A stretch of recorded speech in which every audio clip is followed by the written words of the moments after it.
once we figure out, we've really got that niche sorted, we've got that information at the beginning sorted, we've got our ideal customer, where they are, education level, all of the things about our niche, and the psychographics of your target market as well.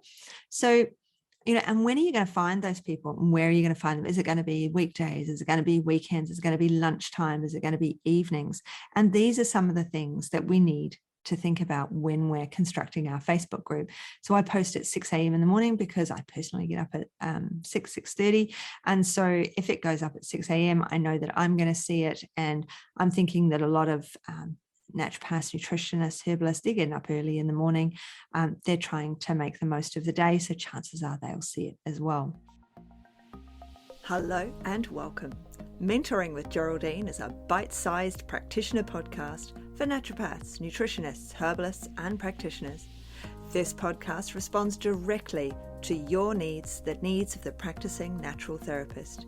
With interviews, herbal discussions, something business and something clinical each week, you'll get the variety you need and enjoy to stay motivated in practice. Hello, and welcome to Mentoring with Geraldine and the Bite Size Podcast. How are you? How's it going? What I thought we might talk about today was Facebook groups. So I've been running Facebook groups for yonks now, and I know they're all the rage, but they are really, really handy and they're really good. And there's something that I personally gain a lot from. There's something that I love to share with other people, and they fit in with my niche. So why should you have one or shouldn't you have one? Would you enjoy having one? Wouldn't you enjoy having one? So I thought we'd just talk about groups a little bit today. And we might touch on some of the other social media systems as well. So obviously Instagram doesn't have groups, but you can do lives, as I've recently discovered and started doing. And I haven't recently discovered it. I've just started doing it in Instagram. Every so often I do a live and then put it onto IGTV. And they're quite fun. It feels different doing an Instagram live than it does doing a Facebook live, but I do lots of Facebook lives inside my groups. And the one that I will have talked about on here a lot is strictly education and support. And that's one, if you're listening now, I'd like you to go and join if you haven't already. Or if you have joined it, go and check out what's going on in there. The other group that I run, Strictly Practitioners, has been running for years. I started it with another couple of practitioners yonks ago, and that one is for practitioners, and we talk about clients. So that one, because it is older, it kind of has its own system, its own way of being, and it is totally about the group and people asking questions. It's totally interaction. Whereas Strictly Education and Support is me educating. It's me supporting you. So just like this podcast is, it's me trying to share as much as I possibly can with you and help you in all the different ways that I possibly can. So when we think about a Facebook group and whether or not we should have one, we need to think, well, who's my niche? Will it fit in with what I do? And what is it that I also want to achieve from a Facebook group? You do need to be in there a minimum every week. So I'm in Training Tuesday, #Training Tuesday, in Strictly Education and Support. But I go in other days too. And I've been posting on a Wednesday recently. And so I'm in there. But what is the end goal?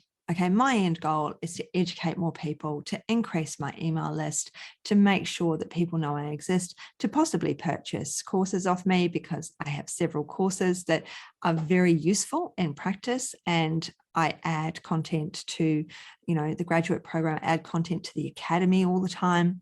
Because the academy is where, we do all this practice stuff. It's all in practice, and there's tons of stuff, and there's all about Facebook groups in there too, and how to create one.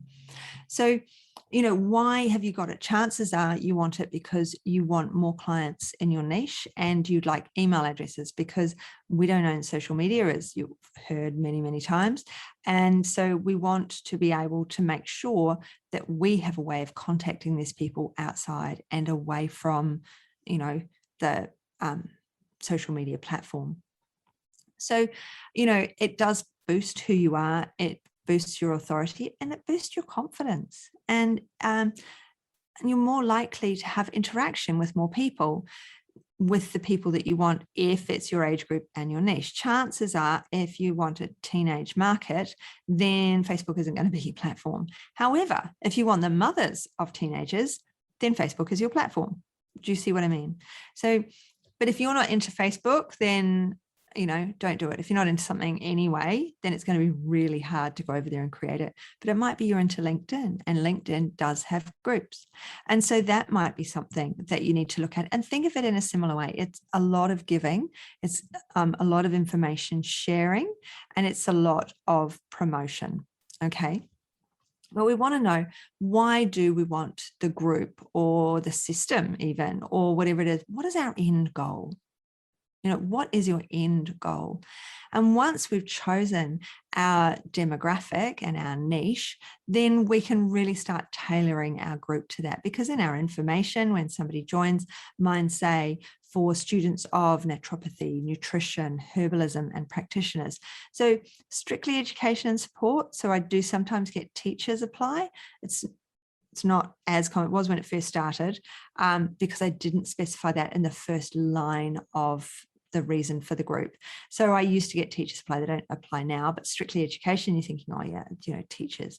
But once we figure out, we've really got that niche sorted, we've got that information at the beginning sorted, we've got our ideal customer, where they are, education level, all of the things about our niche, and the psychographics of your target market as well.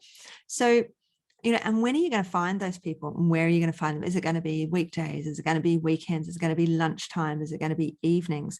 And these are some of the things that we need to think about when we're constructing our Facebook group. So I post at 6 a.m. in the morning because I personally get up at 6:30. And so if it goes up at 6 a.m., I know that I'm going to see it. And I'm thinking that a lot of naturopaths, nutritionists, herbalists, they're getting up early in the morning. They're trying to make the most of the day. So chances are they'll see it as well. So we need to have a bit of self-reflection when we think about creating these groups. Is it something for me? Is it something for them? How will I combine those two, of me and them, so that they gain from it and I gain from it? Because at the end of the day, we can't just be giving tons of information for nothing. You have to earn a living. It's wonderful to be able to give away free information, but that's why my Training Tuesday isn't as regular as it should be. And sometimes it ends up on, Training Tuesday on a Friday, because I'm just so busy, and it doesn't bring me in direct money. So it's not directly in my calendar. It's on one of my calendars, but it's not in blocked out time on one of my calendars. So I try to get in there as much as I can, and I try to organize things in there. But I do make sure I go in and do a live at least once a week if I possibly can. Because when we think about it and we think about including people, what are they going to want to hear about? What is it they're going to want to learn about? What is interesting for them? Okay, so strictly education and support, there's students in there, there's newly qualified, there's those about to qualify. There's a lot of solopreneurs and mumpreneurs in there, or dadpreneurs in there, that are doing the whole other job as well as trying to have their one-to-one business. And so we need to know that we're giving the right information, don't we? That they're going to get something from that they're going to learn something. Like this podcast, you're only going to listen to it if you think, yeah, that's really interesting. I'm going to learn from that. That's really helped me. And so we need to set those goals, and we need to have the organization and structure of that Facebook group in place. We need to make sure that we've filled out a really good, why are you here? Why do you want to be here? It might be a menopausal group. That's a great one. Perimenopause, great to have a group for those, because those women are in Facebook and they're going to really benefit from your knowledge and from the creation of the group and the upsell into your one-to-one appointments or into your group appointments, so that they can be supported through the changes their bodies are going through. So once we've got the ideas down, then we've got to go into the back end, and we've got to make sure that people aren't automatically admitted without filling out some information on themselves and us getting their email address, that if they're invited by somebody else, they're just not automatically in. We want to know who's in the group. We don't want people who haven't filled out the questions, the few questions that are there, because people who don't fill out the questions, they're not going to bother doing anything in the group. You've got to fill out questions. You've got to show willing right at the beginning to be included in any of my groups. Otherwise, you're just not in. So, because we've got to have that why are we there? Who are we supporting? And we've got to have the importance of our group written in our back end too. So we go through our back end, we check everything. We make sure the admissions are there. We make sure the questions are there. We make sure that we've made the URL reflects our group. It isn't just the numbers that automatically are given to us by Facebook. And we make sure that we've got some regular activity in there, which might be the regular postings or scheduling of posts into that group, because we have an end goal, don't we? We want to support women with menopause, or we want to support mothers or fathers or caregivers of children with acne. We want to be able to see, we've got to think of that reason for being and our end goal for those people as well. It's really important that we understand why we're creating a group, any group, whether it be a Facebook group, a LinkedIn group, whatever group it might be. What is our purpose for that group, and what is our end goal, and how can we maximize the engagement within our group? And I'm just so overwhelmed sometimes with the amount of work I've got to do that sometimes I find it really hard to get into my group. And other times I'm in there going, here we go. And I'm always saying to people, make sure you tag me, because I do actually run like 8 groups. My pediatric course, that has a group. When it's open, when I do the live round, we open the Facebook group. So, if people are posting in there, I'm like, tag me, so I know you're there. I know you're asking me something directly. And I don't mind being tagged in Facebook. I have very set boundaries on when I'm working and what I do and how I work and where I am. And I try not to hang out too much in social media. I try to very much maximize the time that I use so that it works well, that it's a natural flow. So I do half an hour every day, every morning, and then half an hour every evening, so that I try to cover both of the platforms, the Instagram, Facebook, 3, Instagram, Facebook, and LinkedIn. I find LinkedIn actually very motivational. So I pop in there, I follow a few amazing motivational, female lead and things like that. So I get some incredible motivation and positivity coming off the LinkedIn that I follow. So, and that helps me, of course, and it helps me to stay positive, helps me to motivate others as well. So when we think about, are we going to make this group? What is our end goal? What is our aim? What is it that defines the focus? Okay. And what are our member capabilities? So who are we, this niche that we have, what are their capabilities for change? What are their capabilities for writing in the group? What are their capabilities for giving back into the group as well as taking from the group? Are they likely to share? What are their capabilities within that? And finally, we need to make sure we've branded our community as well, because branding is really, really super important. We really need to make sure that we've branded our community and it follows through. Wherever they've found it, they can see that this is a straight knock-on process. It goes 1, 2, 3, 4. Here I am on the website, or here I am. I've found a Facebook post. When I go to the group, it looks the same. There's clarity across the space.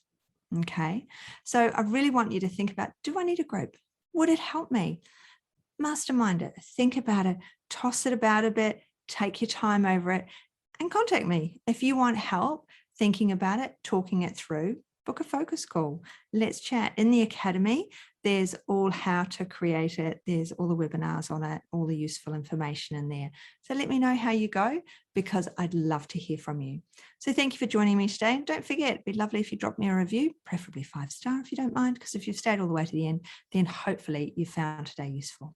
So have an absolutely brilliant one, and I look forward to catching up with you soon. Bye. Thanks so much for joining me today.